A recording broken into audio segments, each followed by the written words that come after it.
all of the Carnegie Library of Pittsburgh and out there on the internet. It's great to have you here. Thank you so much for taking the time to be a part of this discussion and thinking big thoughts on a wonderful September Saturday afternoon. And it's great to have you all here. I'm Pat Clark, and I am board chair of Keystone Progress Education Fund. We are a statewide civic participation and voter engagement organization, and we've been around. This is our 10th year, and I'm excited to be here and partnering on this project. Our organization has just started embarking on an initiative where we're going to try to capture and provide direct input from the residents, voters, and people of Pennsylvania into public policy, and to start here at this location with these partners is a great opportunity. So thanks so much, and we're excited to get started here. Wanted to start by thanking a group of people, including Keystone Progress Education. Our executive director, Dan Dubé, is here, so thanks. The Global Institute for Sustainable Prosperity is also a sponsor. Real Progressives is one of our kind sponsors, and last but not least, our friends at Healthcare for All Pennsylvania. So thanks so much for all of you and your participation. Also want to take a minute again to thank our staff at Keystone Progress Education, all the board members who have participated in helping us get this together, the volunteers that are here, not just ours, but all the other volunteers, the Carnegie Library of Pittsburgh. You will notice out there on the internet that we pronounce it Carnegie here, not Carnegie. And Steve Larchuk. I want to make sure to take a minute to thank Steve. He's served on the Keystone Progress Education Board. He has lots of friends here in the audience with the organization, and we really thank you during your service, Steve, for your capable and dogged support of the organization. So a little bit of housekeeping. We will start with, of course, as we always do, the restrooms. Anybody who needs to avail themselves, there are restrooms up on the second floor there. Men's room is there, ladies' room there. Through there is a family restroom. And downstairs are more restrooms and a cafeteria in case your stomach's grumbling. So avail yourself of all of those. All right, now the forbidden zone. No smoking. No food or beverages in the audience area, although you out there in the internet, help yourself, as long as you're not breaking any local rules. Emergency exits. We have there, lighted signs help you in case of any incident. If you see anything weird or have any reason to suspect that we may be disrupted, say something. We've been good enough to work with the library here and have security available. We want to make sure that you're aware that, as I've mentioned a couple of times, we're being live streamed. So if you choose not to be live streamed, make sure you're not in the camera area and don't ask questions, but we look forward to your participation regardless. And speaking of participation, we want you to mute these things, your mobile devices, but we don't want you to turn them off, and we'll explain in a bit because we want you to have them powered up because we hope that we can get your input as a part of the program itself. I think I've covered all the forbidden areas. Let me again say I'm excited to be here and really happy to be a part of this and look forward to all your participation. And with that, I will introduce Morgan Larchuk, the program organizer. And Morgan's going to take a minute to explain that survey, the reason we wanted to keep your mobile devices on, and that will allow you to actively participate using your device and get input from folks out there in the broader world too. So Morgan.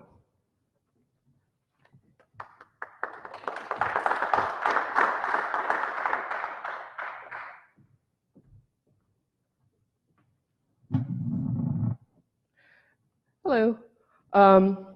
So as was just said, do not turn your phones off, or if you have an iPad you'd rather use, that's fine.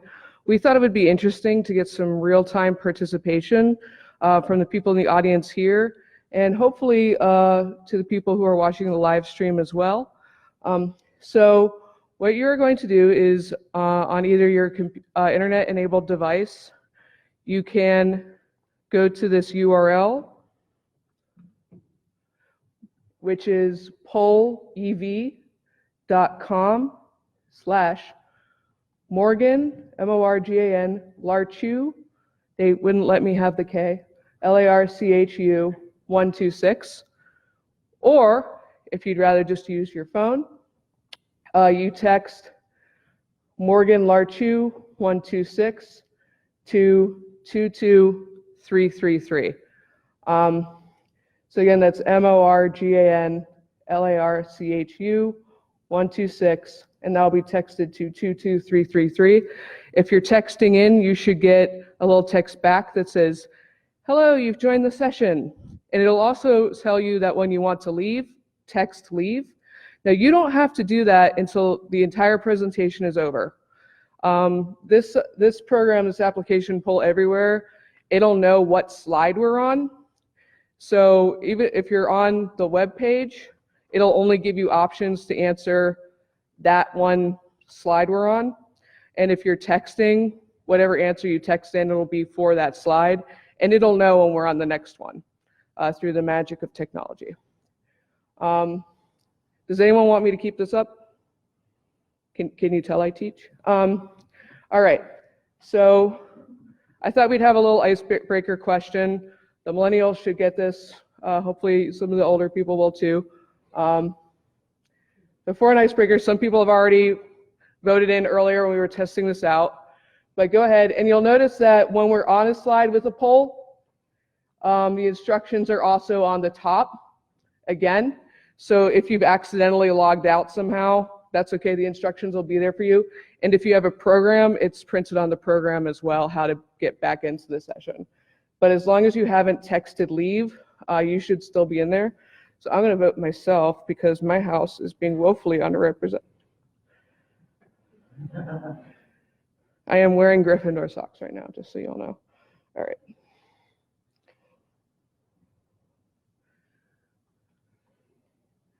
There we go. All right.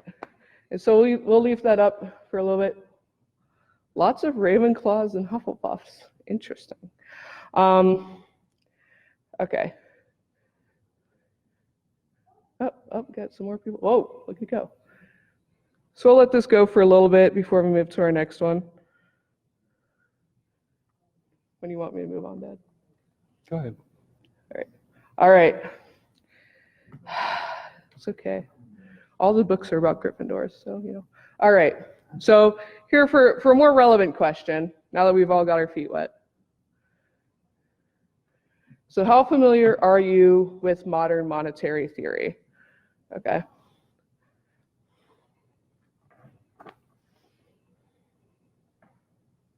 Dad, are you going to vote? Yeah. Ooh, okay.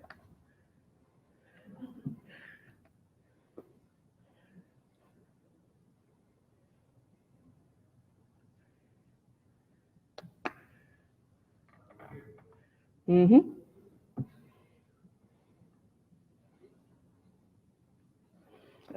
Ooh. So now there's most of the surveys you'll see during the presentation will be this style. We'll also have a couple word clouds where it'll ask you in one word, describe whatever, how you feel about something.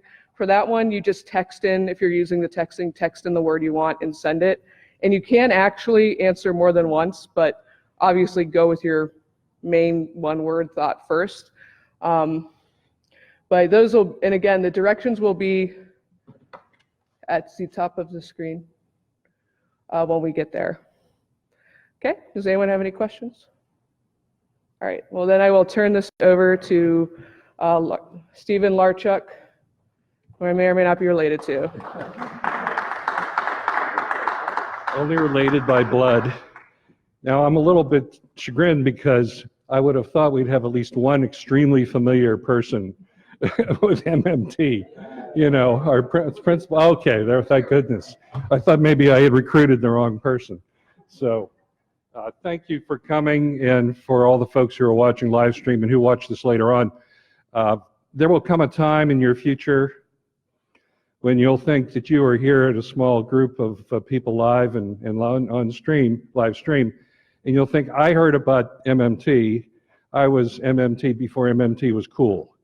And so it's really a great honor to have here with us Dr. Fadhel Kaboub, who is from Denison University, and I've seen him present, and he's one of the few economists who actually speaks the English language.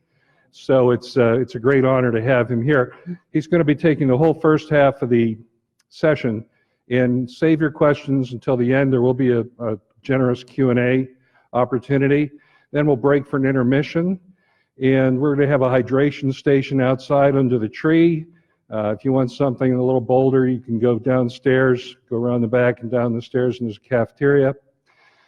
But the second half is going to be something that's very innovative in the MMT arc, and that is, okay, how do we turn the theory into action? This can't just be a 25-year thought experiment. We need to start actually using it. For those roughly 50% of you who said you didn't know very much at all about MMT, prepare to have your minds blown. Dr. Kaboub, thank you.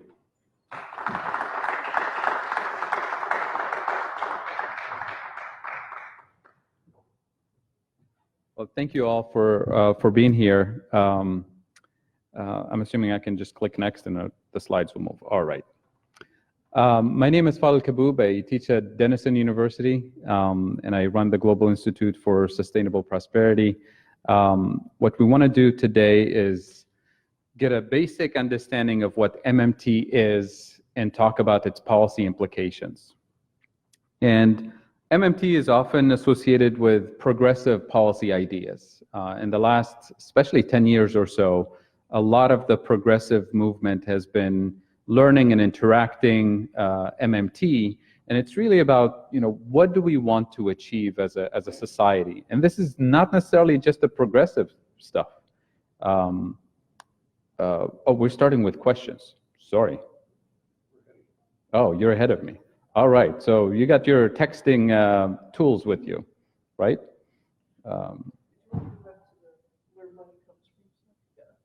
Oh, so that is a question. Right. So this is a word cloud. So where does money come from? We're testing your knowledge of money, just to get kind of a sense of the standard understanding of what money is, and then we'll talk about the MMT understanding of what money is. We're getting thin air, we're getting commodities, we're getting credit, printer, government. I can't read sideways. People. Trees, yeah. Thin commodities, or thin air and commodities. Yeah, keep them coming. Banks.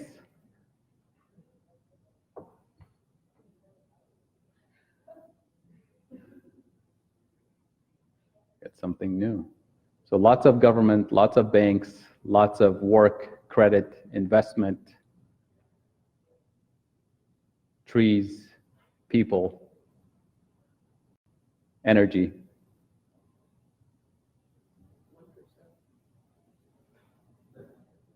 We're getting more and more government, banks, and work, labor, right? Trust is there, that's interesting. Some people are saying energy. Maybe they're thinking Bitcoin, because that's very energy intensive. Gold is there, yeah.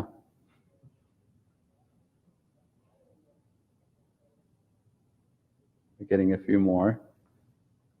But this is what you would get, polling the average person, right? So we'll challenge some of these misconceptions in this presentation today. The next question we have for you, do you think the government needs to reduce the national debt? You hear about the national debt a lot in the news, especially around election cycles. Yes, no, maybe. Trillions of dollars of national debt. Right? You hear politicians saying, we're going bankrupt, we can't afford this. The federal government is borrowing too much, we need to reduce the amount of borrowing. So we're getting yeses, nos, and maybes. We'll talk about what the national debt means as opposed to your personal debt or corporate debt. Very different concepts that often get confused in the political cycles and the political, talking points. Next question. Where will we find the money to pay for Medicare for all and all the other progressive policies? You have to tax Wall Street, borrow from China, congressional appropriation. You hear this a lot, and this also relates to the national debt. We can't afford all of these expensive programs. It'll be nice to have healthcare, it'll be nice to have good infrastructure, it'll be nice to have better schools, but it's too bad we can't afford it unless we tax some form of wealth or we borrow from somebody, right? Or, interesting thought, government can pay for it. And we'll talk about that.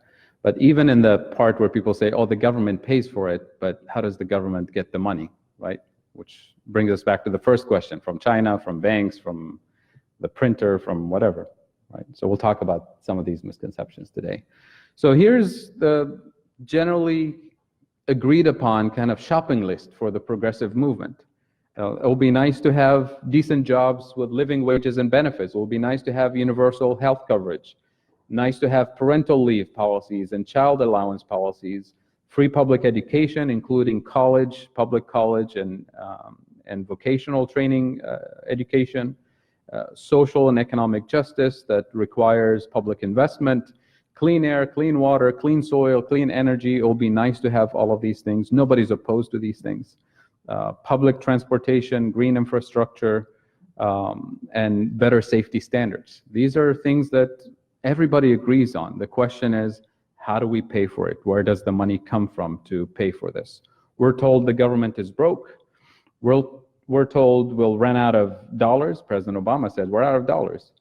The rich will never agree to pay higher taxes to fund all of these programs. The national debt will be a burden on future generations. It's unfair to our children and grandchildren to strap them with massive amount of national debt that they have to pay for in taxes in the future. Questions about inflation and hyperinflation will turn into Zimbabwe, will turn into Venezuela and Weimar Republic hyperinflation type of scenarios. The government shouldn't be spending that much to pay for all of these programs. And then we need to borrow from other countries, from foreign countries, China in particular. If we were having this discussion in the 1980s, the line would have been, we have to borrow more money from Japan, right? The Japanese are taking over the US economy kind of thing. Today it's China.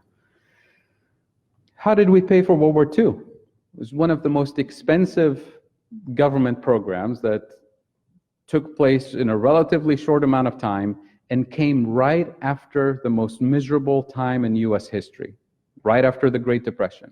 During the Great Depression, there was no money to be taxed and there was no money to be borrowed in the US or internationally, right?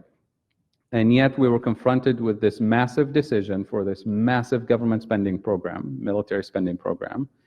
And these questions were not even on the table. Who are we going to tax? Who are we going to borrow from? Maybe we should try an experimental, incremental intervention in the war. Maybe we'll send 10,000 troops and scare them away, and that's how we end the war.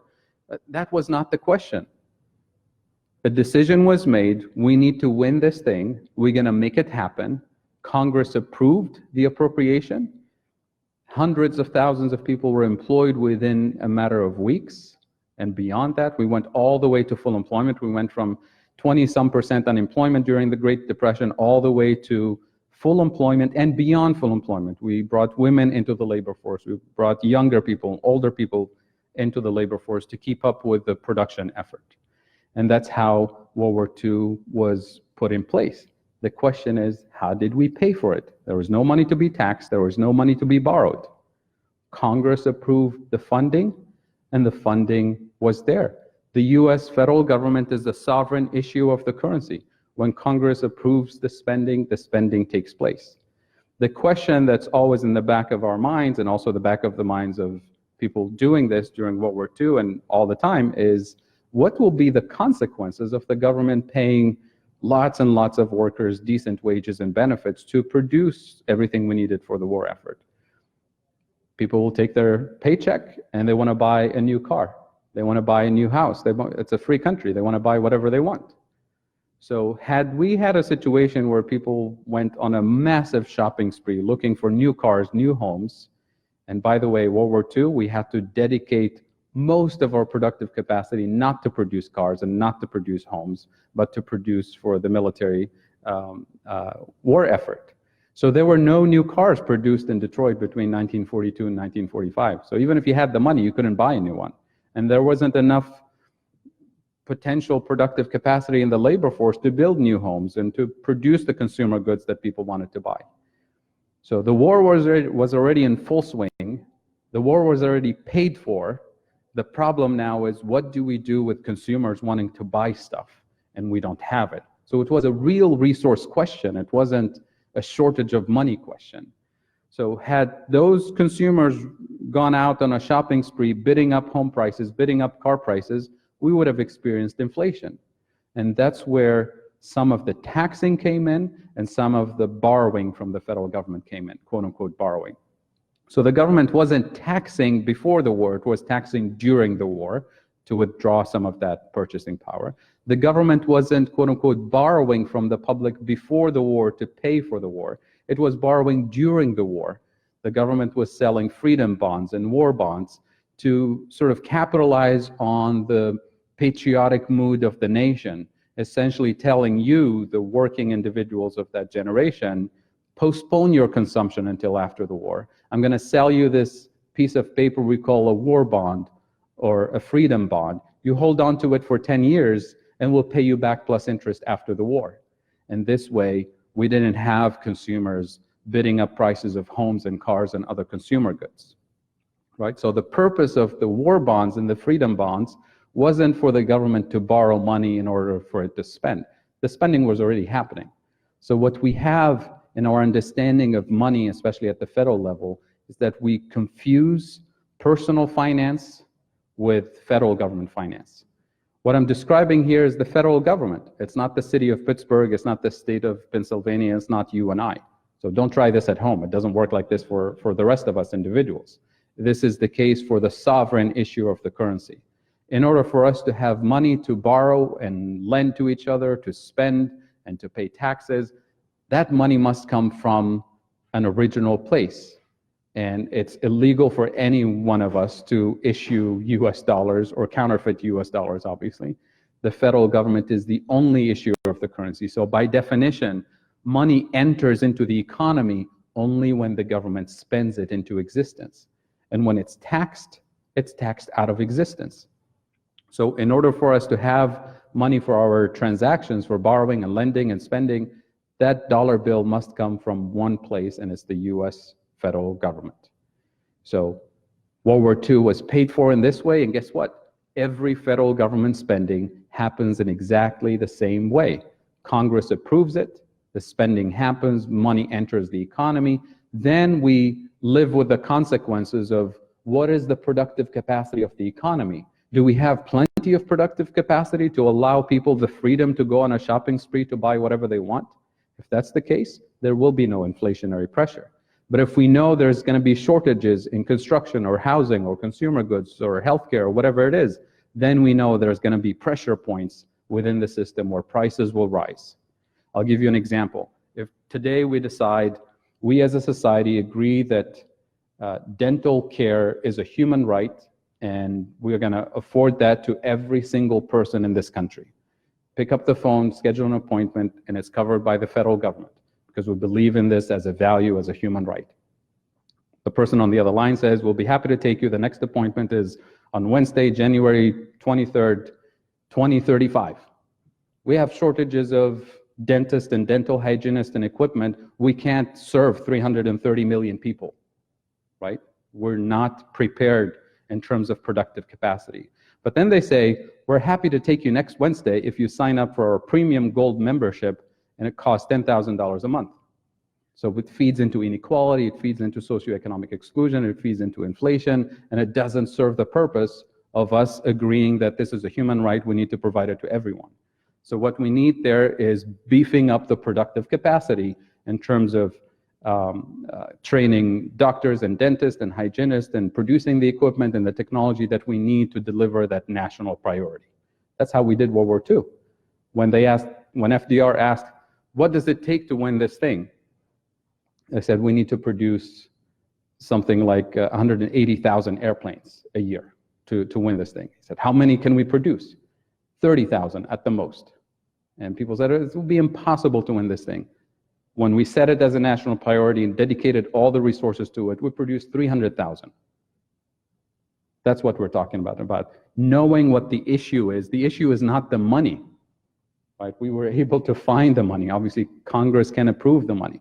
The real resources is really what matters to get things done to begin with, and not to have inflationary shortages or socioeconomic exclusion or more inequality into the system and putting restrictions on things. That's really the key message that we learn from history and that we live with. Every time we have a major national priority and we set it as the top priority, there are no questions asked about can we afford it financially. The question is always, can we afford it technologically? Do we have the skilled labor to do it? Do we have the technology, the know-how to do it? Do we have the raw materials to build it? And the good things about those, technology is producible. People are trainable, so we can develop the skills and beef up the skills in a relatively short amount of time if we have the right vision for the right goals. So World War II is the obvious example, but it's not unique. That's how the federal government always spends on national priorities. So we have the confusion that we live with as a society about money and federal government finances is kind of stems from the economics profession. So within the economics profession, there's two views of what money is and where money comes from. There's the standard dominant textbook view that dominates public policy, and then there's the MMT view. So the standard view, most people are familiar with. Sometimes in third grade, fourth grade, you get a lesson about how the system worked before we invented money. So the story goes, first there was no money, there was barter. So people traded goods for goods, and it was pretty inconvenient because you have to have exactly what I want in the right quantity at the right time, and I have to have exactly what you want in the right quantity at the right time so we can have an exchange. So as society grew more and more complicated, that inconvenience of barter became so burdensome, so people invented money as a medium of exchange. And I'll underline here, people invented money, not governments invented money. This is really central to the standard textbook story of what money is and our cultural kind of colloquial understanding of what money is. So people invented money, and markets developed and continued to thrive. And then later on, much later, governments came in and kind of started to regulate the system, but came in as participants in that money created by the market. So governments in this conventional story operate exactly like everybody else in the system. So you and I have to work hard, earn an income so that we spend it. We can borrow beyond that personal income, but then we have a real debt and a real financial burden that needs to be paid off. Same thing for the city of Pittsburgh, same thing for the state of Pennsylvania. They tax in order to spend. They can borrow up to a certain limit as disciplined by market conditions if you find somebody willing to lend you money. But once you have that debt as a city, as a state, as a company, as an individual, it's a real financial burden that requires action from you in the future. Either you earn more money as income, either you tax more the local population, or you reduce your spending so you can pay your bills. So that's true for cities, municipalities, individuals, corporations. And the conventional story says that's also true for the federal government. So it treats the federal government the same way it treats a family, a household budget. And that's really the crux of the issue here, of the misunderstanding that most of us have. And it gets even worse because policymakers and people running for national office in particular, they perpetuate this with the narrative that they have about the economy. And you hear it all the time. You get these little postcards in the mail, and they talk about the kitchen table, talk, how families balance their books, how families are responsible, how families care about the future of their kids and will not strap them with massive amounts of debt. vote for me, and I'll do the same for the country, right? I'm responsible. I know how to balance books. I used to run a corporation. I know how to make organizations profitable and checks and balances. I'll do the same when I go to Congress. I'll pay off the national debt. I'll reduce the deficit, right? I'll reduce the debt. And that word debt resonates in a very powerful way with individuals, because people are burdened with debt. They know what it means to have consumer debt, student debt, credit card debt. And they hear the national debt, and it has national in front of it, so it's even more dangerous, right? So that narrative is really what we need to challenge. Here's the interesting thing about that narrative, the first view of money that I'm describing here, the dominant view of money. That history about the system starting with barter and then moving to inventing money and governments later showing up, that's a complete myth. That never existed. Even the economist who perpetuated this myth across the entire discipline of economics, Paul Samuelson, the most popular textbook in economics since the 1950s, when he was asked about this story, he said, I made it up. It sounds logical. He said, I'm not a historian, I'm not an archaeologist, I'm not an anthropologist. I didn't really dig for evidence to find out how people invented money 3,000, 5,000 years ago. And it does sound like a logical story, reasonable, plausible story. It's just we don't have any evidence for it.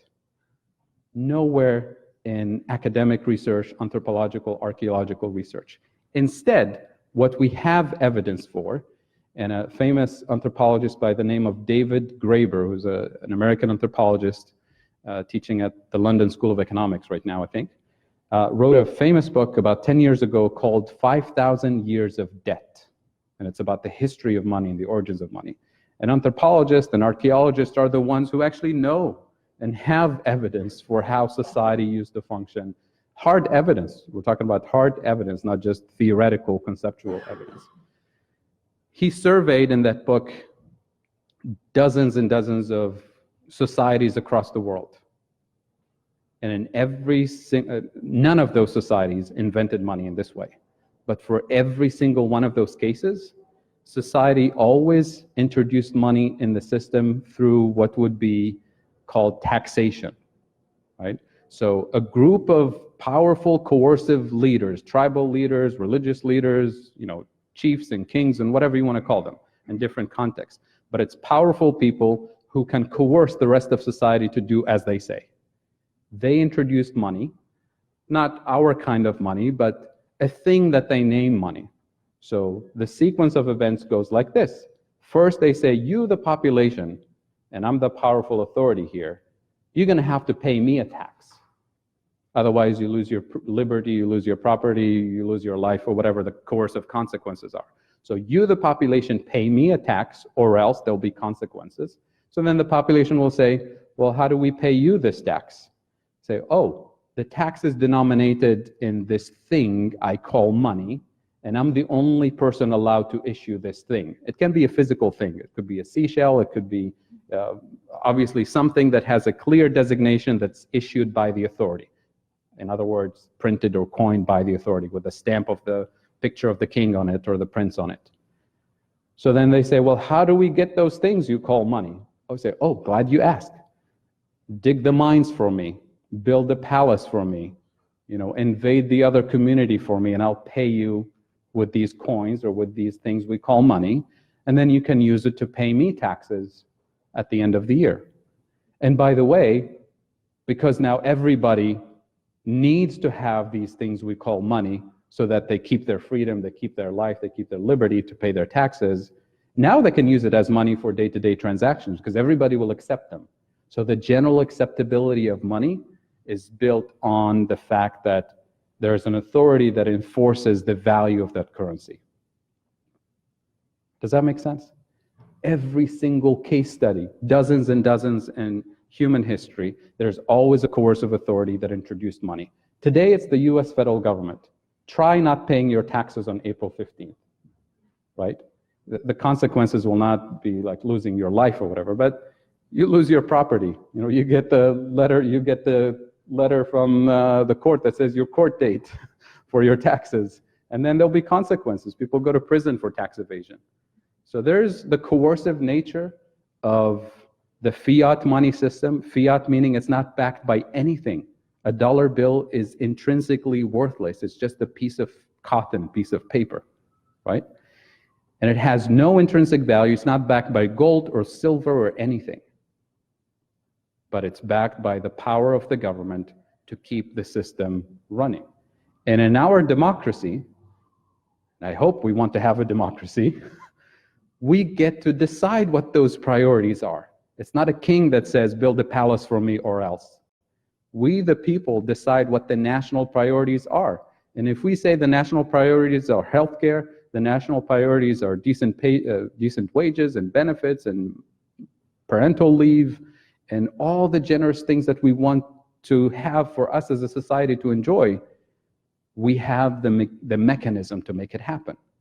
But if we let go of our power as a people and allow a small group of individuals to decide what the priorities are, then that's what we get. We get the priorities that a small group of people decide. Those are the priorities that we can afford, right? So this is really, for me, this is the main distinction between these two views of money. One that's based on mythology, and we know we have the evidence and the proof that there's absolutely no historical evidence to back the view that we actually believe in as a society. And then there's the MMT view that's backed by hard evidence and historical evidence, and it completely flips the narrative. It happens to be counterintuitive because we're used to thinking as individuals about personal finances and personal budget. But this is reminding us that the federal government is unlike state and local authorities, unlike you and I. And that's really the first step into a world of possibilities in terms of what we can do as a society. So to be clear about what is monetary sovereignty, we said the federal government has full monetary sovereignty. And immediately people think, well, how about Venezuela? How about Zimbabwe? How about all of these governments? So not all federal government, not all national governments enjoy full monetary sovereignty. So this is the definition that will allow us to distinguish the US from other countries. In order for a country to have full monetary sovereignty, it needs to be a country that issues its own currency. Check. This is the US. We issue US dollars. Number two, it collects taxes denominated in US dollars. Check. The IRS will not accept Canadian dollars on April 15th. So most countries can do 1 and 2. Check, check. Where a lot of developing countries in particular fail that definition is on 3 and 4. So number 3, the US government only issues debt or bond denominated in US dollars. In other words, the federal government never sells a bonds to an investor and promises to pay them back in euros or in Japanese yen or another foreign currency. And that's where a lot of countries lose part of their sovereignty, is when they start borrowing and promising to pay back plus interest in a foreign currency that they can't issue themselves. That's not the case for the US. The US has all the US national debt, the $20+ trillion, all of it is denominated in US dollars, which means technically speaking, there is zero risk of insolvency. When the payments come due, the federal government can always meet its commitments, unless somebody in Congress decides, you know what, we don't want to vote to issue the payments. That's a political choice, but it's not a technical obstacle for the federal government to meet its commitment. And then number 4, we have to operate under a flexible exchange rate system. In other words, we don't peg the dollar to the value of gold, like during the gold standard days. Or we don't fix the value of the dollar to the value of the euro or any other foreign currency. The value of the dollar is determined by market conditions, whatever it is, it fluctuates every day. You can look it up on your phone. The value of the dollar relative to the euro changes by market conditions, and we don't have a government rule that fixes the dollar to a particular currency or gold or silver or anything else. So 3 and 4, this is where a lot of countries lose their monetary sovereignty. We have a lot of developing countries who have massive amount of debt denominated in dollars and euros and other things. We have lots of developing countries who fix their currency to the dollar because they want to stabilize their imports and exports and other things. So because of these things, they lose part of their monetary sovereignty, and that reduces their policy options in terms of what they can afford financially in their own country. But according to this definition, we can think of a spectrum of monetary sovereignty where on one side you have countries that have full monetary sovereignty, like the US, like Canada, like the UK, like Australia. All of these countries meet those 4 points in the definition. And then you can have countries that completely lost or giving up their monetary sovereignty, countries that don't even issue their currency.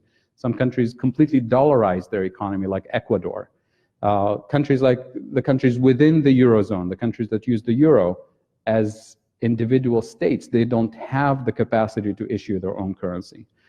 But then most of the world is somewhere in between, especially countries that have significant levels of external debt, developing countries. They can have modest level of monetary sovereignty or adequate level of monetary sovereignty, depending on where they stand on that spectrum. So when you hear discussions about MMT and everything I'm going to say, if anybody says Venezuela or anybody says, Weimar Republic, we'll go back to the definition. We're not talking about the same thing. We can have another session talking about cases of developing countries. Actually, this is part of my research expertise, is how do we get developing countries with this kind of limitations to move closer and closer to full monetary sovereignty so that they can afford the quality of life that they aspire to. But when we're talking about the US, none of those cases are relevant. So the important distinction that we wanted to make now is between the federal government versus state, local municipalities, you and I, individual corporations. So we talk about the issuer of the currency, the federal government, versus the rest of us, the users of the currency, the users of the dollar. So the rules don't apply the same way. And I always jokingly say, don't try this at home. What we're talking about is the federal government, the issuer of the currency. Your bank will not let you have unlimited debt, right? They'll stop you before you go too far. They'll repossess your house and your car or whatever. So this is an important distinction. So government spends fiat money into existence, that is the federal government. Government spending comes first. Tax revenues are collected at the end of the year. It's a matter of logic, right? How can you collect taxes denominated in a thing that doesn't exist yet, right? So first the spending happens, the taxes happen afterwards. It's a matter of sequence. As a result, taxes do not and cannot logically finance government spending at the federal level. The federal spending is always happening into existence, takes place into existence when Congress approves the appropriation, right? World War II is, again, the best example to help us think logically about that, because there was no money to be taxed, no money to be borrowed to pay for World War II, right? The taxing and borrowing happened during the war for other reasons. So this is where a lot of misunderstanding happens about MMT. People hear this and say, oh, you MMTers are saying that taxes don't matter. Absolutely not. Taxes are important because, number one, they give value to the currency in the first place. That king that imposed taxes on the population and made them build a palace for him or for her, that's because of taxes. That's the coercive power that allowed the productive capacity of the nation to be marshaled in a particular direction. So that's number one. Taxes are important because they keep the value of the dollar stable, and they give it value to begin with, because it doesn't have any intrinsic value otherwise. It's not backed by gold or silver. Number two, we're very clear in the MMT academic world and activist world that we do believe in taxing, but not to fund programs. We should tax the rich to reduce their power and influence in politics, to save democracy from oligarchy. That's why we should tax the rich, not because we need their money or their permission to fund a New Deal or to fund healthcare, right, as a society. We should tax pollution because we want to end pollution, not because we need the oil companies' permission or their money to have a Green New Deal or have a cleaner air. That's a very important distinction. We should tax gambling or speculation on Wall Street because we want more stable financial system, not because we need Wall Street money or their permission to fund education. Those are very important but separate functions, right? So we're talking about decoupling taxing and spending at the federal level. And this is very important for the progressive movement, because we constantly get ourselves stuck into this vicious cycle and we end up shooting ourselves in the foot. We want progressive policies and say, but to pay for it, we need to tax this, that, and the other. Which means in that same sentence you just said, if we are not able to tax this, that, and the other, we're not going to be able to have this thing that we wanted, right? So decouple, set the priorities straight, and learn about the way the federal government can actually afford it without bankrupting the country, without causing inflation. These are extremely important in our mind. Fiat money has no intrinsic value. The tax liability, that coercive authority of the government, is what gives it value. So money will not have any value if there's no taxing authority behind it.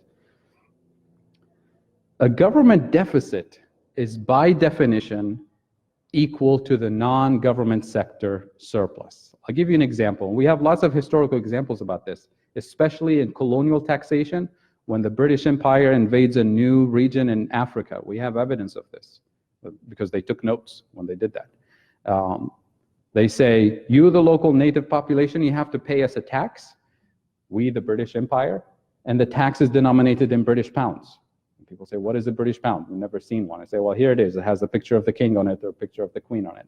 How do we get those things you call British pounds? Glad you asked. Dig the mines for us, extract the resources for us, we'll pay you a daily wage or weekly wage in British pounds. Then you can use it to pay taxes. So year one is taking place. People are working every day and getting paid in British pounds. And by the way, they start using it as local money because now everybody uses it and gives it value. At the end of the year, let's say the British authorities spent 100 million pounds. What's the maximum they can tax? There's only 100 million pounds in the economy. Can they tax 101? It's physically impossible, right? Can they tax 100? They can, but then they'll have a rebellion, right? 100% tax rate, there's no money left in the economy. Usually they'll tax 30, 40%, whatever they think is sufficient will not cause a rebellion because they want people to work the next year and the year after and the year after, right? So let's say they tax, what's the number I have here? Let's say they tax 30. The British authorities spent 100 million pounds, they taxed 30, so the British government now has a deficit of 70 million pounds, right? Where did the money go? The 70, did it evaporate? Who's holding that money?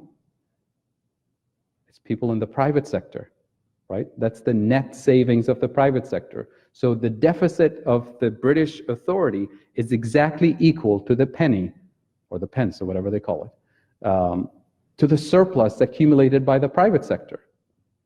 That's what we call the deficit, the government deficit. When the government deficit spends this year, the deficit is the amount that the rest of us in the economy are accumulating. Now, there could be inequality in terms of who's getting most of it.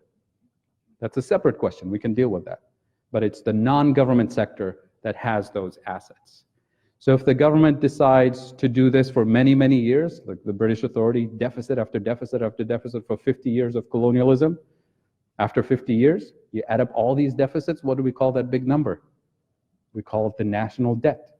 The national debt is the accumulation of all the previous deficits minus the few surpluses that we had in US history. And that's the $20+ trillion that people freak out about. It's the total amount of non-government sector surplus. We can talk about the distribution of that surplus. Some of it is owned by corporations, by billionaires, by foreign countries. That's a separate issue. But it's a matter of logic to talk about the deficit as a surplus for the non-government sector, for the rest of us, right? And I'll have the numbers to show you in a second. So what this picture shows is, starting in the 1950s, the red bars are US government deficits.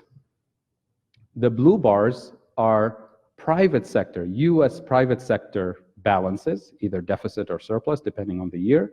And the green bars, think of it as the rest of the world balance relative to the US. So think of three groups here. The US government, the blue bars are businesses and families in the US economy, and the green bars is the rest of the world combined. So this is where you see exports and imports interaction with the rest of the world. And the interesting thing about this picture, if you take that zero axis point And if I was tall enough to fold this picture at the 0 axis, it will fold perfectly as a mirror image. In other words, the government sector balance plus the private sector balance plus the foreign sector balance always adds to 0. Nothing evaporates. If $1 is spent by the government, it's either going to the US private sector or the foreign sector, right? If $1 is taken away by the federal government, it's either taken away from the foreign sector or from a company in the US or from a consumer in the US. Nothing evaporates in the system. What this tells us, if you look at the red bars, that's federal government deficits. It's always offset by a surplus in the non-government sector, by consumers, businesses, or the rest of the world, right? And you can point to that short period in the 90s, if you remember the Clinton surpluses, where the red bars are positive, above 0. Notice what happened to the blue bars, the private sector. The blue bars had to go into negative territory so that the whole thing adds up to 0, right? So today, where the federal government has deficits, so where red bars are in the negative territory, if I say, vote for me, I'm running for president, and I promise you, I'm going to do everything I can to take that red bar in the negative territory and push it up to the positive territory, because I know how to be a responsible person, to balance books and not overspend and reduce the debt and all that stuff. In other words, take your MMT understanding now and translate what I just said. I just said, vote for me, and I'll take that red bar and move it up to the positive territory. As a consequence, something very logical has to happen. A combination of the blue and green bars have to go south. And typically, because of the structure of the US economy, it's got to be the blue bar, and that's households and businesses in the US. That's the private sector. Businesses don't go into negative territory, they go out of business. Who's going to pay for that surplus that the government wants to accumulate? It's going to be households. So household debt increases when the government does that, and it forces it into a recession. So the so-called Bush recession of the early 2000s, poor President Bush, it was a Clinton recession. It was those surpluses that pushed consumers into massive amount of debt. Look at those bars, the blue bars going south, the highest level of consumer debt at the time in US history. And when consumers max out their credit and max out access to credit, what happens next? They slow down the spending. They slow down the spending in an economy that has 70% of GDP, of economic growth, is driven by consumer spending. You slow down spending a little bit, you have a recession. And that's what we're talking about. We can talk about, consumerism in the US, we can talk about inequality. Those are separate issues. This is the mechanics of surplus and deficit. When the government wants to run a surplus, it does have consequences, and they're not good consequences. So the basic formula is government balance plus private sector balance plus foreign sector balance. It always nets to 0. It's always a mirror image. And I can show you hundreds of pictures for different countries of this exact same picture. It's always a mirror image in any country in the world, in any year in history. It's just a matter of accounting, right? This is not theory, really. So to translate it into plain English, most of the time in the US economy, the way we operate, we have a government deficit, we have a private sector surplus, and we have a US trade deficit, and it always nets to 0. There's no argument about this. So does that mean that government spending is unlimited? Can the federal government just spend unlimited amounts to pay for all the shopping list that we talked about? Absolutely not. This has never been an MMT statement that, despite what you read in the press these days, people refer to the MMT bumper sticker. The government can just pay for it and there's unlimited spending. Absolutely not. There's very careful nuances when it comes to the inflationary potential of government spending, and this is what I want to spend a couple of minutes on. What we're saying is that for a sovereign government, a government like the US, like Canada, like Australia, that has full monetary sovereignty, anything that is affordable in real terms, real technological, physical terms, is also affordable in financial terms. In other words, we can always find the money to pay for things if we know how to produce it, if we have the technology, the know-how, the physical things. Inflation is the main limitation. In other words, the productive capacity of the economy is what limits how much we can spend, not the dollar bills that are available to us. Think of the example of the dental care example that I gave you a few minutes ago. We can afford dental care for everyone if we have the physical, productive know-how, technological capacity to meet the demand. But if we can't meet the demand, prices are going to go up, and inequality is going to feed through that mechanism, and we're going to have more problems into the system. So as long as we have idle resources, physical resources, technological resources, we can always afford it financially without causing inflation. And that's really the key. Market power matters. Administered prices, corporations that can set prices, individuals and companies that have market power to influence prices, that causes inflation. Inflation is not just government spending. As a matter of fact, any spending by the government or the private sector or by banks issuing loans, that also feeds into spending, all of that is potentially inflationary. And we should always ask ourselves, that spending, which area of the economy is it going to? Is it going into construction? Do we have enough physical, technological capacity in the construction industry? If yes, then it's not going to be inflationary. If we're hitting the physical, technological limits of an industry, and we want to spend more in that industry, then it's going to be inflationary, regardless of where the money is coming from, government spending, private sector spending, or any other area. So the MMT analysis of inflation, if anything, is more careful than the standard view of inflation, which automatically assumes government spending, big deficit is automatically going to lead to inflation, which I'll come back in a minute. We have to distinguish between what we call cost push inflation versus demand pull inflation. It's a technical term, but it's a really simple concept to understand. Demand pull inflation is the idea that consumers have a lot of cash and they go out on a shopping spree, adding to demand. So that's why it's called demand pull. And the productive capacity of the country can't keep up with it, so prices go up.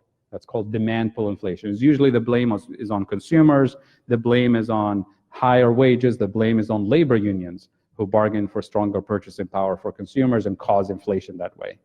That's never the case in recent US history. Unions are not strong enough, wages are not high enough. We don't have demand pull inflation, right? We've never had it in decades. Cost push inflation, on the other hand, refers to cost of production, cost of doing business going up, typically because of commodity prices, oil in particular. The inflation of the 1970s was a cost push inflation driven by the cost of oil going up, which had nothing to do with labor unions in the US, nothing to do with workers in the US, nothing to do with any domestic policy. It's just a conflict in the Middle East that happens to affect global prices, and oil as a key commodity goes into producing everything you see in this building around you. Probably my clothing has petrochemicals on them, and everything you use, plastics and paint and finishing this hardwood, everything that's derived from oil.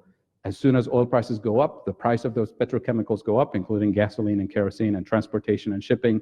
We're talking about the entire price system increasing, and that's how you have a cost push inflation with a major commodity like oil feeding into the entire production system, and that's why we call it cost push inflation. That's typically the kind of inflation we experience. Cost push inflation, market power inflation,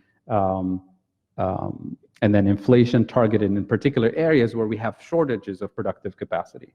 So the role of regulation as a result and the role of taxation is extremely important in dealing with the inflationary pressure, potential inflationary pressure of healthcare for all, education for all, Green New Deal, all of these spending programs we can afford from a monetary standpoint, but we have to pay attention to what will be the inflationary potential of these things. So we're talking taxing excessive wealth and pollution and speculation, not for revenue, not because the federal government needs revenue, but because we want to reduce market power and influence and protect democracy and protect the market system from manipulation by price setters. We regulate credit and financial innovation, and this is extremely important. So regulating Wall Street is more important to inflation than taxing in a way. So regulating access to credit and where credit is delivered. And then tackling key drivers of inflation. This is what drives inflation in the US today.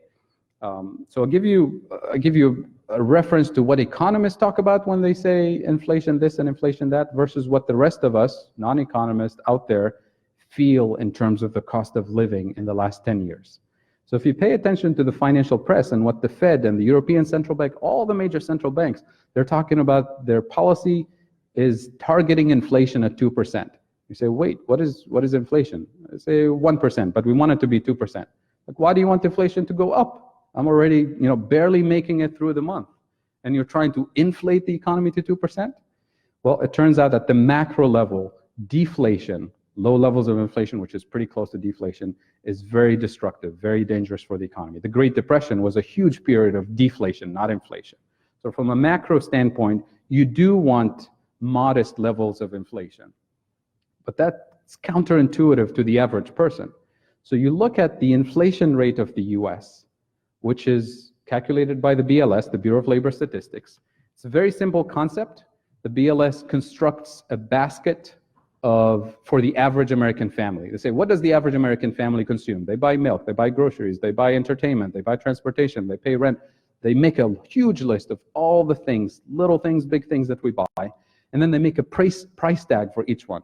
So they look at the store, they say there's 10 brands of milk, they're priced differently, so they calculate an average price of gallon of milk, an average price for a tub of butter and whatever, and they make the entire price list with all those averages, and then of course they weigh them so that a price of a bubble gum is not weighed the same way as your rent, obviously. So they weigh them accordingly, and then they construct an index, and that index becomes the index for inflation. So it's a very detailed type of work, and they give us all the detailed information. So then all of those prices within that basket, some of them go up every month, every year, and some of them go down actually significantly. So they're not all moving at 1% per year. Some are going up by 20% per year, and some are going down by 6, 7, or 8%. So we look at all of these items, and this is really what people feel in their budget on a monthly basis, not what economists talk about at the macro level. People know the most expensive thing that affects their budget is what? Can you give me the top 4? We should have done a cloud thing for this. just shout it out. What's the expensive thing? Housing. Yes, that's one of the top 4. Education, that's one of the top 4. Healthcare, that's one of the top 4. Energy and transportation, thank you. Do I have it there? Yes, thank you. And then food comes down the list. When you think of items that are deflating, can you think of, I don't have them here, so this is a good test. Things that get cheaper and cheaper and cheaper over the years. Like cheap stuff that people buy. Electronics, technology. Somebody said something else. Clothing, yes, textiles, cheap imported stuff. What else? Cheap imported plastic stuff we get. Labor? It's fed into all those plasticky things that kids play with. Toys. Yeah, they're deflating like crazy. So the average of all of these things inflating like crazy and deflating like crazy, that's the 1%, that's the 2% that they get.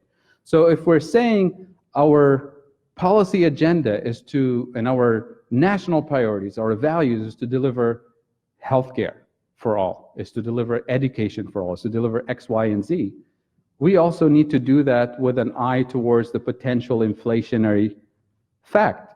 So it's not a surprise for the policymakers who listen carefully to MMT policy advice that their policy platform has 4 key areas that they really want to spend massively on, and the rest of the media saying, that's crazy, it's going to bankrupt the country. When you think of the Green New Deal, it includes healthcare for all. It includes education for all, including trade school. It includes massive investment in renewable energy and transportation. And it includes housing for all, right? When you think of Bernie Sanders' platform and other progressive platforms, it's not a surprise that we're targeting those 4 areas, because what's happening in those 4 areas? What's causing the inflation in those 4 areas? Shortage of productive capacity, that's number 1. Market power by pharmaceuticals, by landlords in some major cities that are inflating, and energy and transportation that's inflating because of global events, because of global market power also by oil companies and so on. So To deflate those components, we have to invest massively in making those industries more efficient, increasing the productive capacity of healthcare and education and so on. And guess what? We need this. This is investment in the future to begin with. And taxing multi-billionaires, taxing corporations, and providing, a regulatory framework that reduces market power for the price setters is by design in those policy platforms to, number one, for us to enjoy these things that we decided are part of our values. Number two, to do it in a way that doesn't cause inflation, to do it in a way that reduces inflation. Let's say we have a different policy platform that says, we agree these are nice things to have, and we're going to spend to make it happen, but we're not going to regulate, we're not going to tax. All you're doing here is feeding that same market power more money to allow it to inflate even more, to dominate even more. So it's a tricky situation that we're facing here. All the things that we want, we can afford financially, but we can't do it just by spending our way into it. That will be inflationary. We have to do it by spending our way towards that goal, but also taxing and regulating and reducing market power so that we democratize access to these things, not feed the same kind of market power and inflationary power that's already built into the system today. So we can't really separate the issue of inequality and market power from the national priorities that we want. And so that's sometimes the criticism that we hear. Like, why don't you just focus on the renewable energy stuff, like the climate change thing, and let's deal with this other stuff some other time when we have the right votes for it. And you can't. When you have a broken car, you can't just fix the tire and hope that somehow the engine will, make it through. You have to fix the whole thing to have a smooth ride through, through your journey. And in this case, that's why we call it the New Deal. The New Deal wasn't just a small incremental repair intervention into the US economy in the 1930s. It was a massive transformation of the US economy. And today we live in a world where a lot of the infrastructure, a lot of the resources that we have came out of that national investment. The moonshot, when JFK said we're going to send a man to the moon in 10 years, even the scientists said, I don't think we can do it. We don't even know how. We don't have the technology. But we set it as a national priority. We invested the money that was required. We put the brain power to it, the commitment to it, and look at all the technology that came out of it that wasn't even part of the plan. The plan was to put a man on the moon. It wasn't to produce all the Wi-Fi and the GPS system and all the technology that we use today. The same thing will be true if we set the priorities straight today to beat this thing we call climate change, and we invest all the potential resources and the brain power that we have into research and development to address climate change. I can't even tell you what the world of possibilities, technological innovations that will come out of that big push of research and development to fight climate change. But I know it's there, and we just can't afford to be pessimistic when it comes to this. That's the most un-American thing to do, I think. So the other component that goes into the Green New Deal and a lot of these progressive policies is the job guarantee, the federal job guarantee program. The job guarantee is not just an add-on policy to have in a progressive policy. It's a very important stabilizer, automatic stabilizer that we build into the economy so that we avoid these fluctuations in the long term, so that we address the root causes of poverty and inequality and all of this. And the job guarantee is based on a concept that we actually use in the economy all the time, except when it comes to the labor market. I'll give you an example. The Department of Agriculture has a buffer stock mechanism. So the job guarantee, you can think of it as a buffer stock for labor. What's a buffer stock? It's a fancy technical term, but it's really very straightforward, and farmers understand exactly what a buffer stock is. The buffer stock for commodities, agricultural commodities, is the following. When farmers produce a massive surplus, they flood the market with surplus at the end of the harvest, prices go to zero, and that bankrupts their industry. It doesn't make any sense. So we do want farmers to be productive, but we don't want the surplus to destroy the market and bankrupt farmers. So the federal government intervenes, and number one, we pay farmers not to produce too much, and they still do. Number two, the federal government, the Department of Agriculture, buys all the surplus and they buy enough of the surplus to keep the price high enough, profitable enough, so that farmers can be in business. What do we do with that surplus? It's stored in massive warehouses across the country, mostly in the Midwest. And that surplus, some of it is given to countries that have natural disasters or famines or whatever. But some of it is stored as a buffer for maybe 2 or 3 years down the road. We have bad harvest, or we have crop failures, or we have forest fires, or whatever natural disasters we have. And we will have more of those as we continue with this climate change thing. The idea is to take that reserve buffer stock and bring it into the market when farmers have a shortage. So if there's a shortage of food, of corn or wheat or whatever commodity, prices will skyrocket and consumers will feel the pain of higher food prices. That's where the buffer stock comes in. The government comes in as a seller of last resort to supplement the production of that year, and allows prices to be profitable enough for farmers, but not too expensive for consumers. And that's the buffer. Buffer as a price floor, as a price ceiling. So think of the federal government as the buyer of last resort when there's too much surplus, and as a seller of last resort when there's a shortage in the economy. We do this for key commodities in the US. Other countries do it also for their key commodities. We have a strategic oil reserve in the US for that purpose too, right? That's a buffer stock, but we call it strategic oil reserve. You can think of the Federal Reserve Bank or central banks around the world also operating a buffer stock for financial assets. They intervene as lenders of last resort. They intervene by buying hundreds of billions of dollars worth of debt to stabilize prices of mortgages and things like that. We've seen that pretty much in the last 10 years in a very aggressive way. They have a buffer stock for stabilizing prices. So the purpose of buffer stock is price stability for key commodities that we believe are the most important for stability of the system. We do this across the system, except for the most important market, the labor market. When we have unemployment in the labor market, what's the effective minimum wage? The price, the effective minimum wage. I didn't say the legal minimum wage, the effective. What do people get when they are unemployed? They get zero. So we allow the price of that commodity to go to zero, but we don't allow the price of corn to go to zero, the price of financial assets to go to zero, right? So the job guarantee is that buffer stock price stabilizer in the labor market. The most valuable commodity we have in the system is people, is labor, not corn and wheat. It's still valuable, right?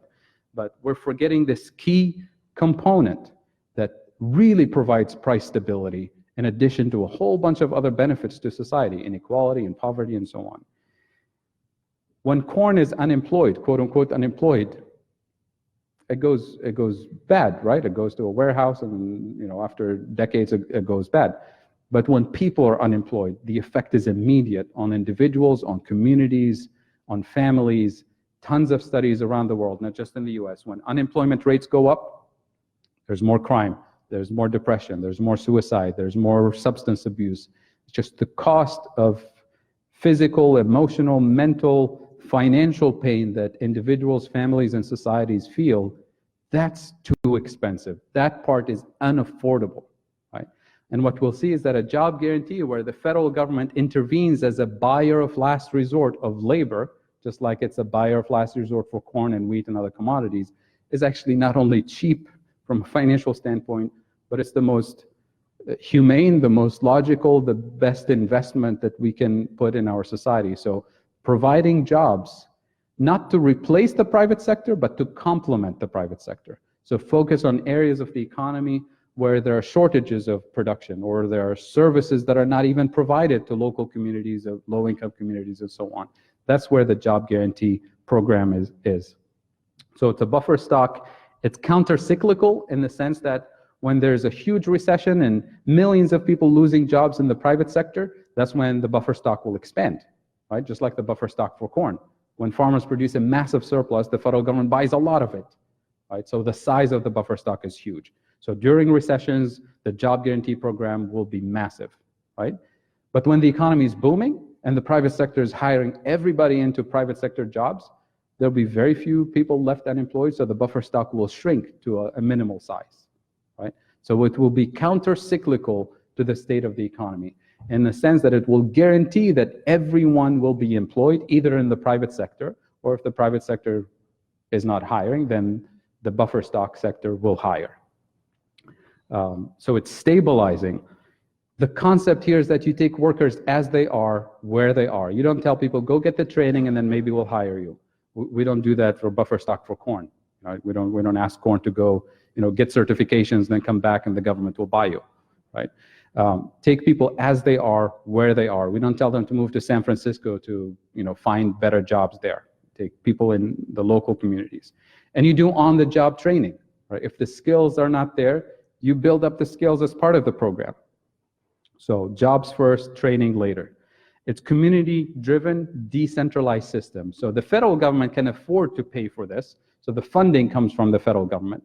But the selection of the projects that communities want to build, the implementation, the training, the auditing. So we're talking about true democratic participation at the local level, participatory democracy, participatory planning, participatory budgeting, participatory auditing, very decentralized. But the funding has to come from the sovereign federal government in this case. So federally funded, locally implemented. We can work through local NGOs.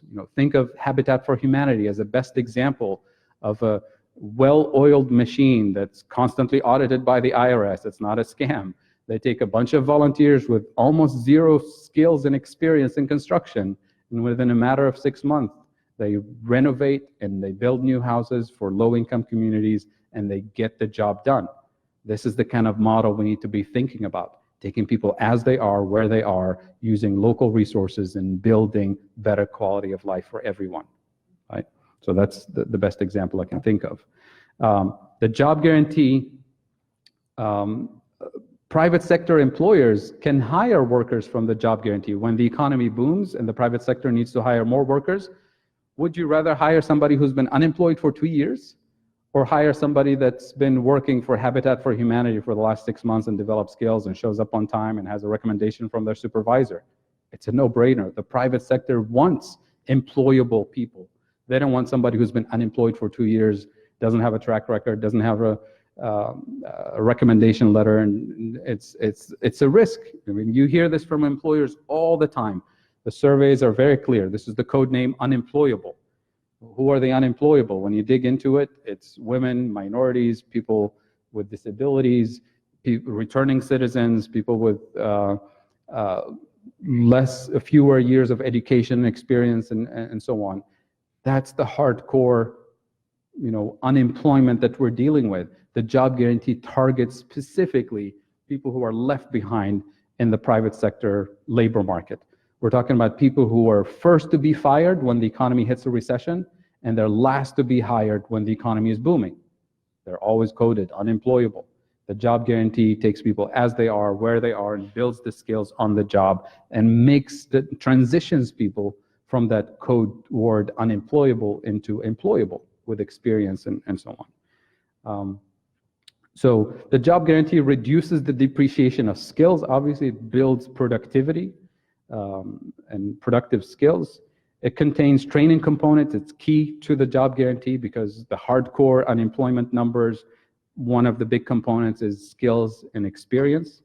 And it reduces uncertainty about the business cycle. So if you're a retail store, would you rather live in a society where your customers always fear losing their job and going from $50,000 a year to zero income?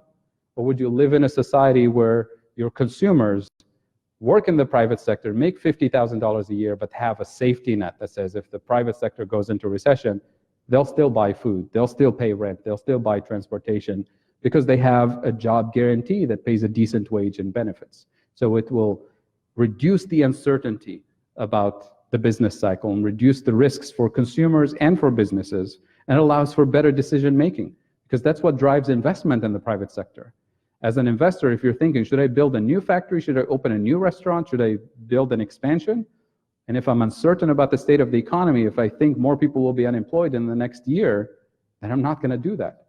But with the job guarantee, I know that people will have a reasonable level of income, so they'll still be consuming. So it will smooth out those decisions that really drive the business cycle and fluctuations. Very important that the job guarantee is not here to replace the private sector. It's here to complement the private sector. So focus on jobs that are undersupplied by the private sector or not supplied at all, especially in some communities that are excluded by the private sector based on wealth. And I have a long list of examples of jobs, multiple slides, which I'll share with you later for skilled workers, semi-skilled workers. The deficit that we have here is the deficit of imagination, the deficit of creativity of what's possible.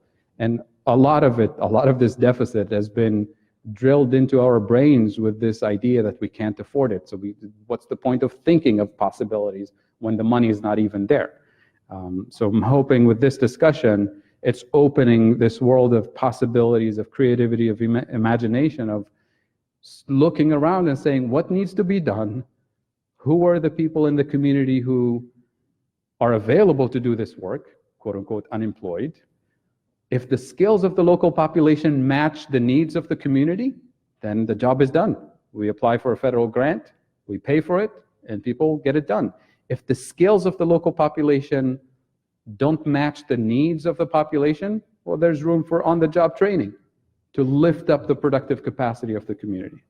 So the key here is giving local people creativity. And I work with a lot of local nonprofit organizations with my students over the years. And I ask them all the time, is there room? If you get a letter from the federal government that says, we have a grant for you to deliver more of the good work that you're doing, do you need a grant? And I say, where's the paperwork? Where do I apply? So there's always a potential. Do you have room to hire a few more people to train on the job? They absolutely. We're always understaffed and underfunded. So this is really the decentralized automatic stabilizer. This is what stabilizes prices in the economy. This is key stabilizer for the system. And I think I have more job guarantee projects here listed too. But can we afford it? Obama says, yes, we can, when he was running for office. But then as soon as he took office, he said, we're out of dollars. We can't. He actually said it. I'm saying, yes, we can. So about 10 years ago, I said, well, let's figure out what this thing actually costs in actual dollars to see if this is really going to bankrupt the country. Forget about MMT for a second. Let's see what this actually costs. So I said, what if we hire, skilled, semi-skilled, unskilled workers, $21 an hour, $18 an hour, $15 an hour, just as a benchmark. And this is before the 5 for 15 debate. But let's say these are the numbers, and we can argue about these, just to see what the numbers will look like. Assuming we're going to have 23 million people unemployed, which was the case if you were more generous with the statistics in 2008, 2009. We were actually at 23 million people unemployed, underemployed, involuntary part-time workers, and so on. 40 hours a week. Let's say they all work full-time, and we have a benefits package of $10,000 and material cost of $50 billion. The net cost of this is less than 4% of GDP. By any means, even if you're a conservative, fiscally conservative economist, this is not bankrupting the country. But instead, what did we do since 2008? We spent trillions on tax cuts. We spent trillions on, bailout plans. And we didn't even put a dent in unemployment and inequality and poverty and community development needs. That's really what I wanted to do with these numbers, is to contrast what we've done with what could have been done to truly address the root causes of the issues. And we don't have to do it all at once. We don't have to hire 23 million people tomorrow morning. We can phase this out by, hire a few more people the first year, hire a few more people the second year, phase it with semi-skilled and skilled. Sorry, some of these slides are doubling up on me. So we can do it gradually, phase 1, phase 2, phase 3, start with long-term unemployed, and then phase it in. It makes the logistics a little bit better. Not that I'm saying the logistics is complicated. I mean, how did we gear up the logistics for World War II? And we didn't have, telecommunications and internet and texting, and yet we made the logistics work. How did the New Deal of the 1930s function with paper and pencil? The logistics wasn't an obstacle. It was difficult, but it was made because we set our minds to it and we said we can do this. Today we can do this even more effectively. So I'm not concerned about the logistics. We have 12 years to go in terms of climate change action, not 12 years to think, but 12 years to really take action. The climate crisis, the inequality crisis, poverty, exclusion, injustice, all of these things call for urgent action. not small incremental, actions. The current policies that we have for climate, for jobs, are too weak, too slow, too expensive, and ineffective. I mean, if they work, we say at least we're moving in the right direction, but we're not. Economic justice and climate justice via living wage Green New Deal are possible, desirable, and affordable. And I'll take questions. Thank you.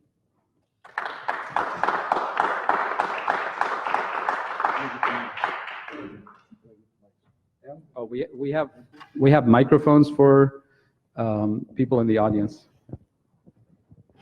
Thank you. You're on? Okay. Am I live? Yes. I'm live. We're using the mics so that it goes directly into the live stream so the people who are watching this all over the world can hear your questions. Do we have any questions? We have questions in the front. We have Mark over here. Mark, can you go down to the front row on the other side? On my way. So we're going to take about 10 minutes of questions and then take that break.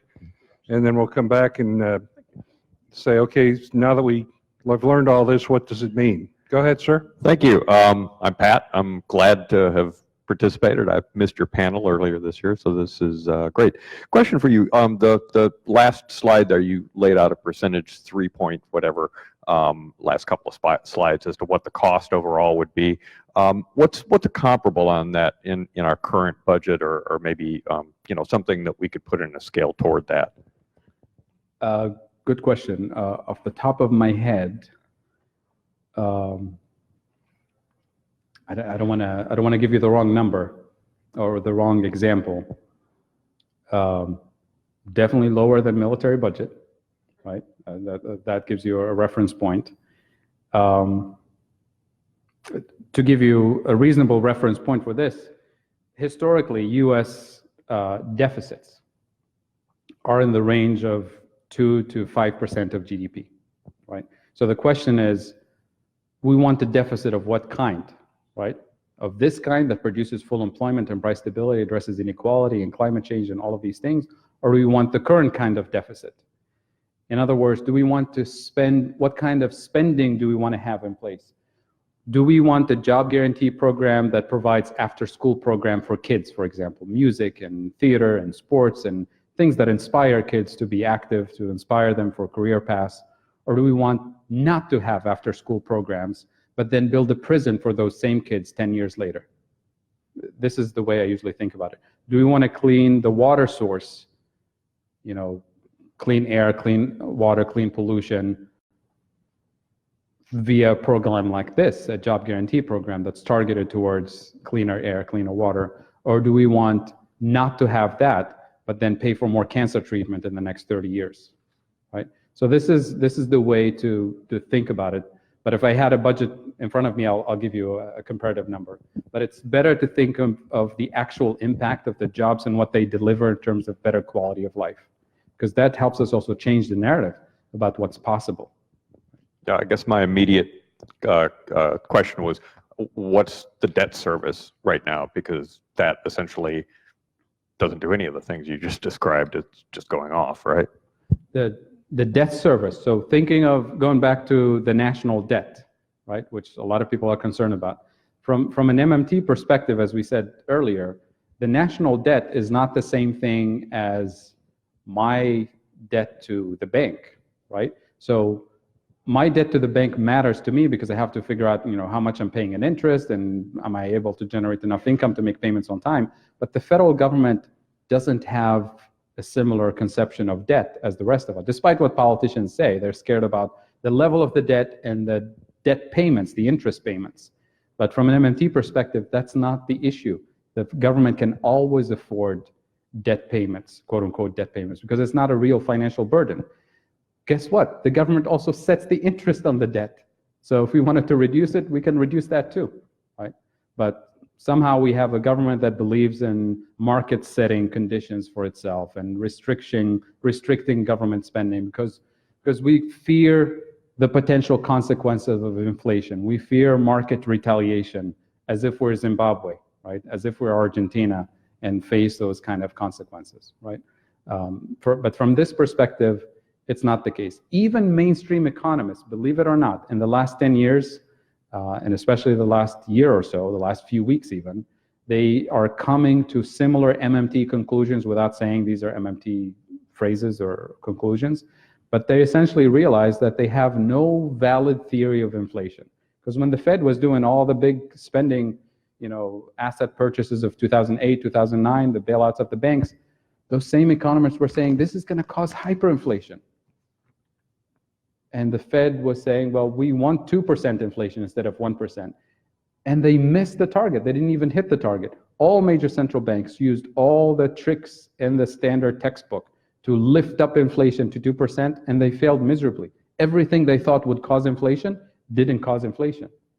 So eventually they concluded we have no reliable theory of inflation, yet somehow they're certain that a Green New Deal will be inflationary. Somehow. They have no theory about it, but they know it can't be right?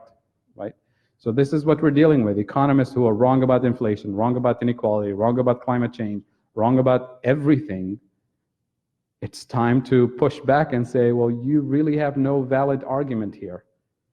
And you have no evidence to back up your story other than, highly mathematical, very unrealistic assumptions type of models that prevent us from doing all the things that we can do. And MMT is here sort of providing a paradigm shift that says we can think about inflation more strategically, we can think about the priorities more strategically. And part of that is changing our cultural narrative, understanding of deficits and debt and interest payments, and separating the micro individual level, my personal debt, from the federal government debt. Hi. Yeah. Ron Gatos.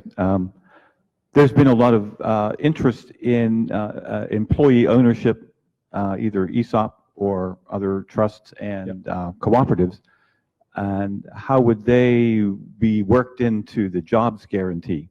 So that's one question, and while I have the mic, another one would be there's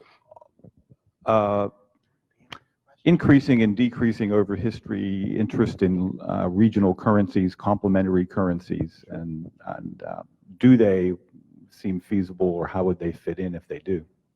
Very good.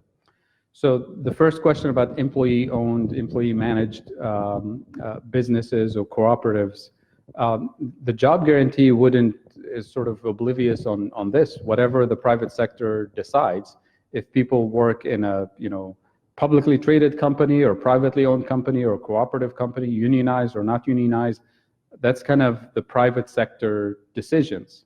Of course, it's better in terms of more equity and better wages and better benefits and less inequality within the corporate structure. So that will be a bonus, that will be a plus. But in and of itself, it will not eliminate the fact that the macroeconomy will generate unemployment, with or without employee-owned or employee-managed. The job guarantee is the buffer stock that absorbs unemployment. It's like the safety net underneath the labor market that says no matter what happens, because businesses do fail. Corporate and non-corporate, employee-owned or not employee-owned, businesses do fail. Businesses go through difficulties and lose customers, and as a result, they have to shed employees.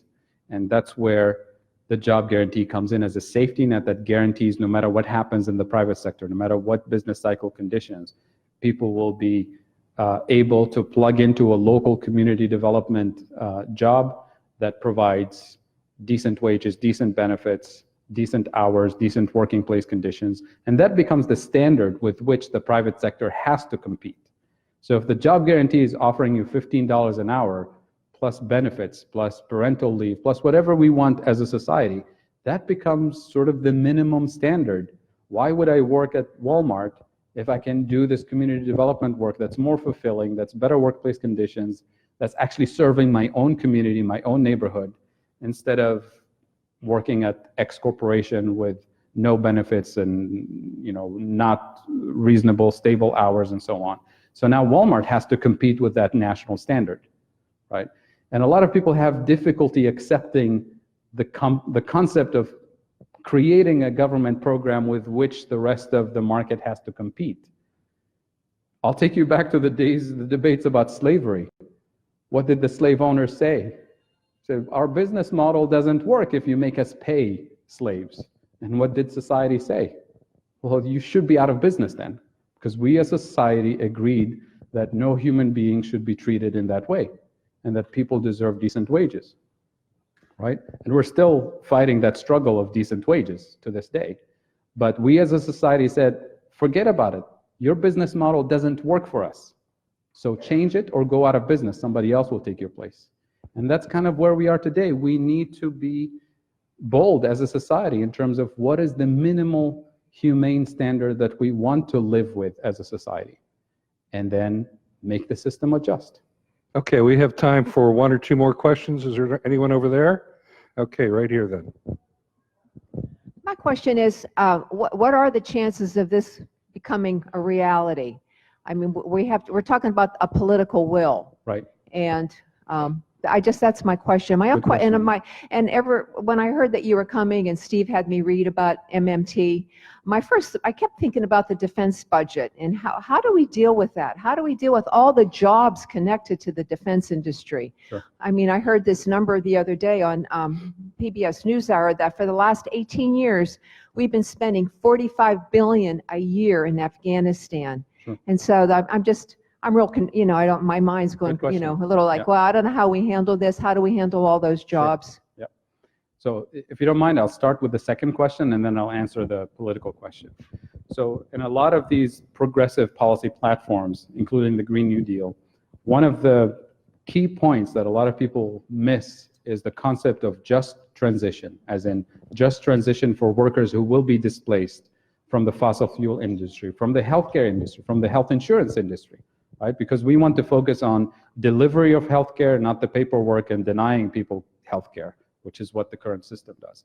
So we're not saying we want to end those people's livelihood. We want to end fossil fuel extraction and decarbonize the economy, but we want decent wages and benefits and a just transition for people who will be displaced from that industry. To add one small component, especially when it relates to coal mining and so on, a lot of those jobs are being displaced as we speak without a Green New Deal, with automation, right? And we have no safety net and no just transition for individuals who are displaced by this industry. Automation is not new and is not going to end anytime soon. Automation started, you can say, with the Industrial Revolution, maybe even earlier. Large-scale automation is doing things, faster, cheaper, better, with fewer people, hopefully, safer, cleaner.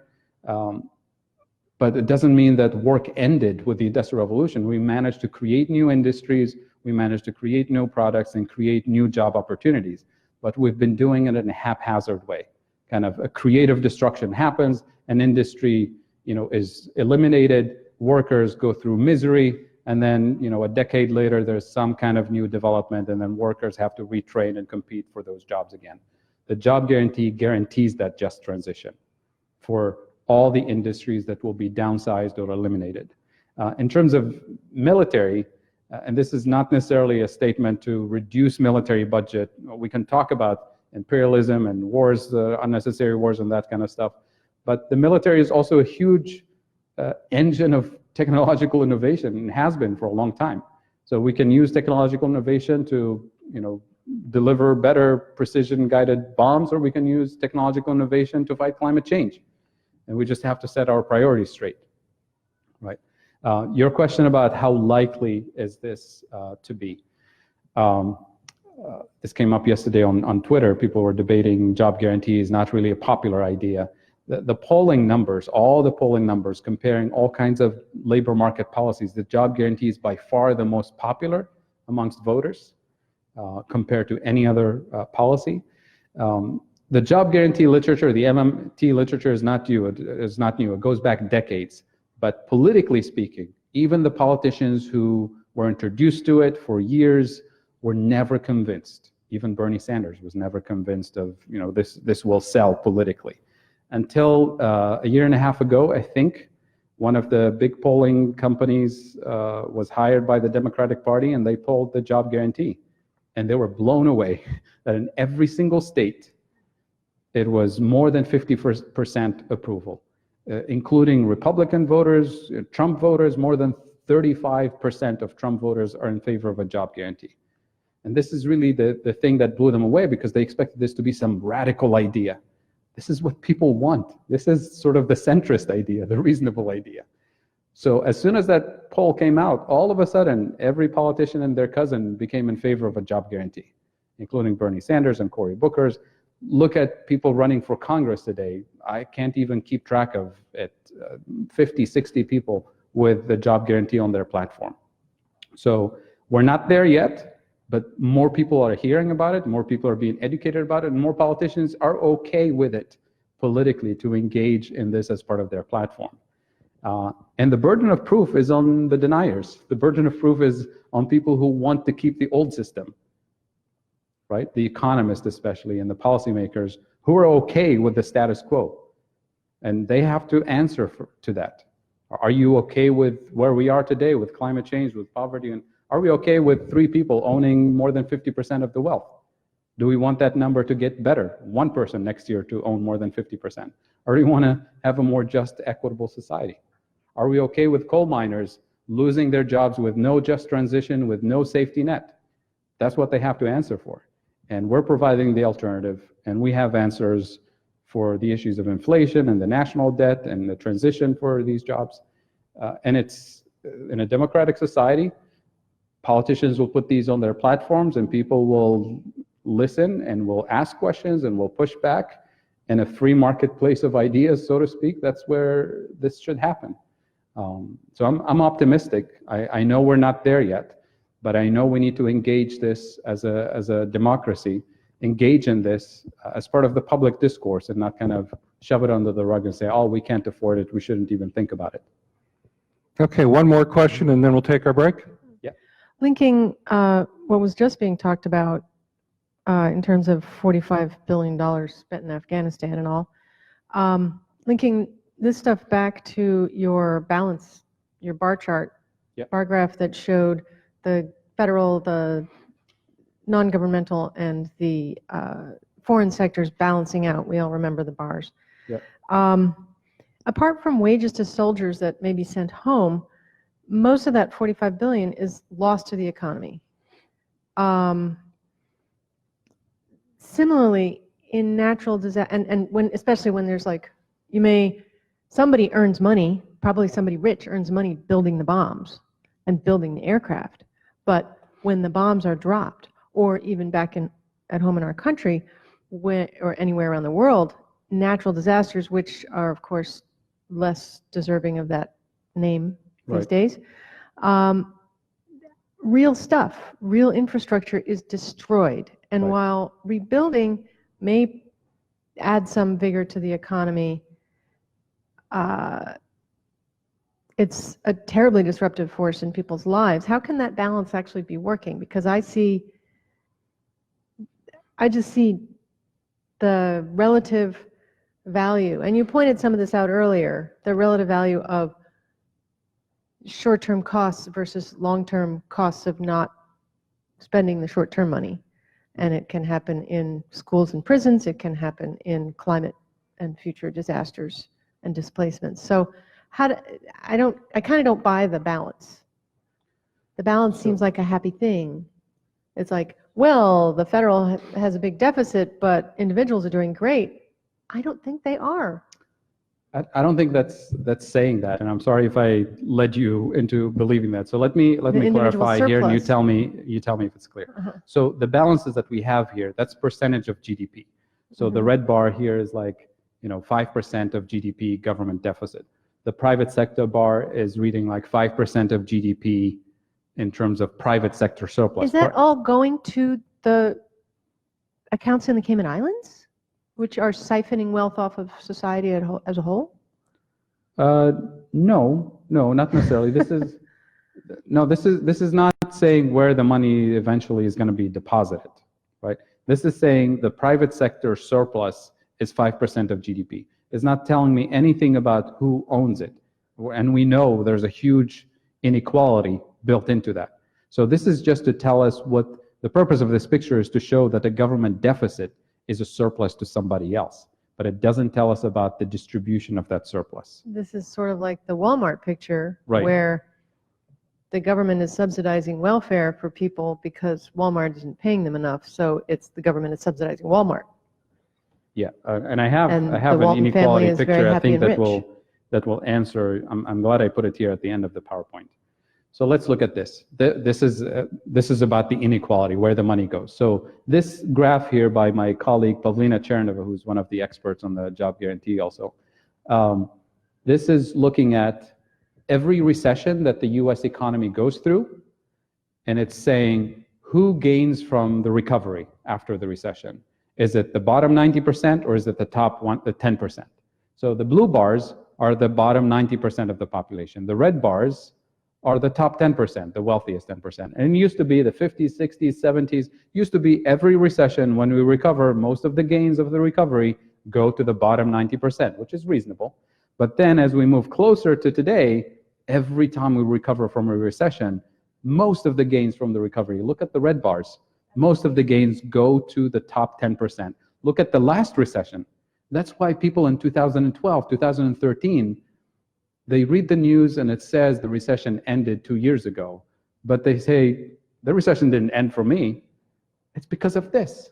Because all the gains from the recovery, actually more than all the gains of the recovery, went to the top 10%. Look at the gains for the bottom 90%. They're losses. People lost ground after 2009 for years. And this only started to improve in the last couple of years. This stops in 2015.